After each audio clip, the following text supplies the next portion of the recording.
Hello guys, girls global চ্যানেলে সবাইকে welcome. তোমরা কি জানো ফেক লাভ গানটার মধ্যে খুব গভীর একটা হিডেন মিনিং লুকিয়ে আছে। অনেকেই মনে করে এটা একটা শুধু হার্ট ব্রেক সং, কিন্তু গানটার মাধ্যমে বিটিএস একটা গুরুত্বপূর্ণ মেসেজ দিয়েছে। ফেক লাভ গানটা আসলে এমন একটা ভালোবাসার গল্প বলে, সেখানে একজন মানুষ কাউকে এতটা ভালোবাসতে শুরু করে যে তার জন্য নিজের আসল পার্সোনালিটি বদলে ফেলে।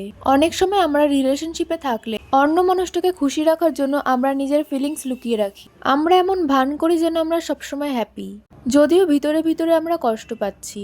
ধীরে ধীরে আমরা নিজেদের রিয়েল সেলফটাকেই হারিয়ে ফেলি। বিটিএস এই গানটার মাধ্যমে দেখাতে চেয়েছে যে যদি ভালোবাসার জন্য তোমার আসল সত্তাটাকে বদলে ফেলতে হয়, তাহলে সেই ভালোবাসা আসলে সত্যিকারের ভালোবাসা নয়, সেটাই হলো ফেক লাভ। গানটির মিউজিক ভিডিওতে এই বিষয়টা বোঝানোর জন্য অনেক সিম্বলিজম ব্যবহার করা হয়েছে। অন্ধকার সেট, ভেঙে পড়া ঘর আর মেম্বার্সদের কনফিউজড বা স্যাড এক্সপ্রেশন দেখিয়ে বোঝানো হয়েছে যে তারা মানসিকভাবে কতটা ভেঙে পড়েছে এবং নিজের সত্যিকারের পরিচয় খুঁজে পাচ্ছে না। এই গানটার আরেকটা গুরুত্বপূর্ণ মেসেজ হলো সেলফ লাভ। বিটিএস বোঝাতে চেয়েছে যদি তুমি নিজেকে ভালো না বাসো, তাহলে অন্য কাউকে ভালোবাসাও সম্ভব নয়।